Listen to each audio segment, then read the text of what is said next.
Toyota Fortuner, आखिर क्या खास बात है इस गाड़ी में कि पॉलिटिशियन, बिजनेसमैन, सेलिब्रिटीज या फिर बड़े से बड़े आदमी इसे ओन करते हैं। इवन हर वो इंडियंस जो इसे खरीदने की ख्वाहिश रखता है। इस सेगमेंट की मार्केट में कई सारे गाड़ियां हैं, लेकिन फिर भी फॉर्च्यूनर ही क्यों आज फॉर्च्यूनर कार से ज्यादा एक स्टेटस सिंबल बन चुकी है, और कैसे ही इस कार से इंडियन गवर्नमेंट अपनी जेब भर रही है। आज की इस वीडियो में हम आपको इन सारे सवालों का जवाब देने वाले हैं। तो हेलो गाइस, मेरा नाम है शहीदुल आलम और आप देख रहे हैं एसे क्रिएटर्स। दोस्तों, without wasting much more time, चलिए वीडियो को शुरू करते हैं।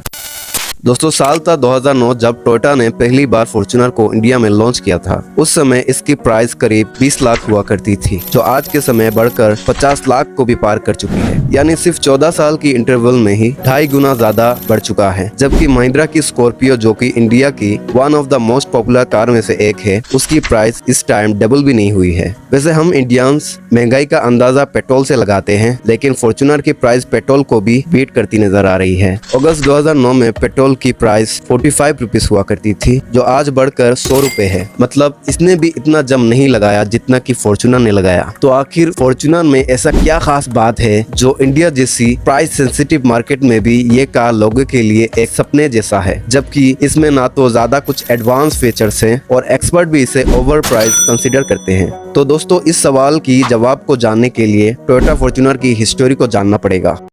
एक्चुअली फॉर्च्यूनर को जापानीज कंपनी टोयोटा ने बनाया है और इसे सबसे पहले 2004 में हुए थाईलैंड इंटरनेशनल मोटर एक्सपो में रिवील किया गया था। इस कार को पहले तो थाईलैंड, इंडोनेशिया, कोलंबिया जैसे देशों में लॉन्च किया गया था, लेकिन फॉर्च्यूनर की असल किस्मत तब बदली जब इसे अगस्त 2009 में इंडिया में लॉन्च किया गया। तब इंडिया की लार्ज एसयूवीज की कम डिमांड को देखते हुए टोयोटा ने हर महीने सिर्फ 500 कार की प्रोडक्शन का टारगेट बनाया था। पर टोयोटा की एक्सपेक्टेशन की बिल्कुल विपरीत उन्होंने पहले 6 महीनों में ही 3800 से भी ज्यादा कार्स की सेल्स की और इंडिया की लार्ज एसयूवी मार्केट में 65% हिस्सों में कब्जा कर लिया।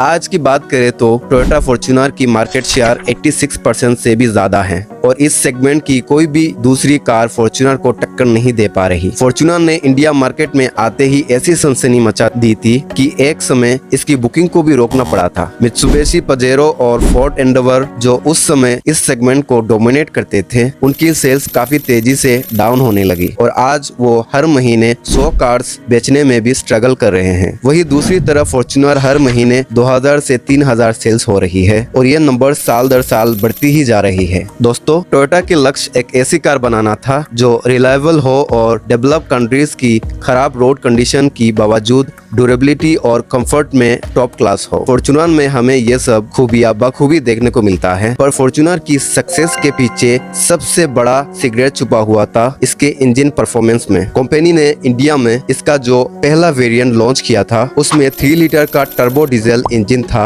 जो 171 bhp की पावर जनरेट करता था और टॉर्क 343 Nm था। bhp यानी ब्रेक हॉर्स पावर। इंजन की वो पावर होती है जिसे विदाउट पावर लॉस के कैलकुलेट किया जाता है। ये पावर लॉस का मतलब हीट और नॉइज के कारण कम होने वाली इंजन से है। वही टॉर्क हमें ये बताता है एक गाड़ी कितने वेट के साथ आगे बढ़ सकती है। टेक्निकली वर्ड में ये बोला जा सकता है कि सच में फॉर्च्यूनर का इंजन बेहद पावरफुल था और ये भी एक कारण है जिसके कारण फॉर्च्यूनर इंडिया में सक्सेस का रीजन बना। आज के समय देखा जाए तो टोयोटा ने फॉर्च्यूनर की इंजन को और भी ज्यादा अपडेट कर दिया है और इसकी पावर और एफिशिएंसी नेक्स्ट लेवल पर पहुंच चुकी है।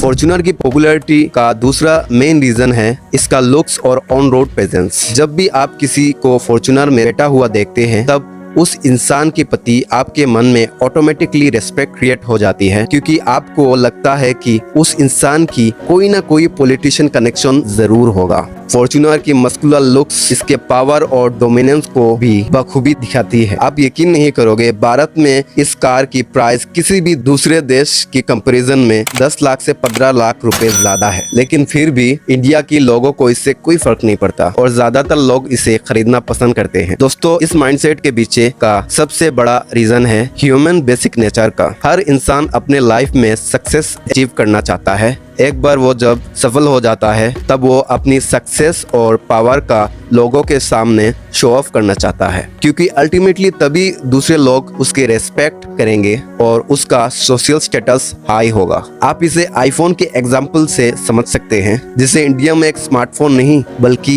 एक स्टेटस सिंबल माना जाता है। अब बात जब सोशल स्टेटस की आती है तब हम इंडियंस लॉजिकल से ज्यादा इमोशनल डिसीजन लेते हैं। जैसे फाइनेंशियल एक्सपर्ट की अकॉर्डिंग एक घर रेंट पर लेना हमेशा सस्ता होता है इन कंपैरिजन घर को खरीदना, लेकिन फिर भी हम बड़े और महंगे घर खरीदते हैं क्योंकि ये हमारे लिए एक इमोशनल डिसीजन होता है और इससे हमारी सेंटिमेंट जुड़े होते हैं। सेम फॉर्च्यूनर में भी कुछ ऐसा ही है। Best off-roading capability, road presence, seat capacity, अच्छा खासा स्पेस, कॉम्पैक्ट, जो इसे लॉन्ग जर्नी के लिए एक परफेक्ट कार बनाता है और ये सब इस सेगमेंट की किसी दूसरे गाड़ियों में देखने को नहीं मिलता। फॉर्च्यूनर के इंडिया में एंट्री करने से पहले मित्सुबिशी पजेरो और फोर्ड एंडेवर की कब्जा हुआ करता था, लेकिन इनकी कंपनीज की आफ्टर मार्केट सेल्स सर्विस उतनी अच्छी खासी नहीं थी, जिसके कारण ये कस्टमर का दिल जीत नहीं पा रहे थे। और टोयोटा उससे पहले ही इनोवा जैसी गाड़ियां लॉन्च करके अपनी आफ्टर सेल्स सर्विस को प्रूव कर चुका है, जिसका पॉजिटिव इम्पैक्ट उनका फॉर्च्यूनर पर आप देख सकते हो। फॉर्च्यूनर की हाई डिमांड और पॉपुलैरिटी के पीछे एक बड़ा रीजन ये भी है कि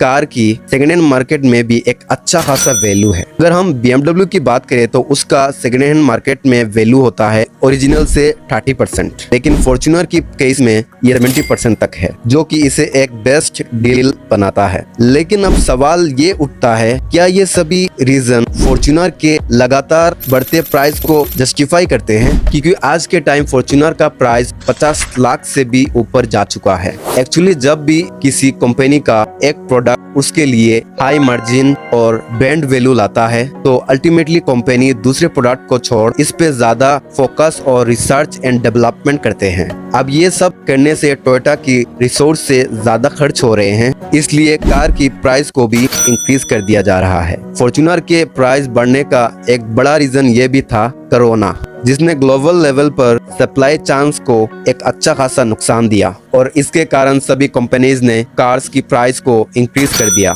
लेकिन फॉर्च्यूनर की प्राइस को कुछ ज्यादा ही इंक्रीज कर दिया गया था।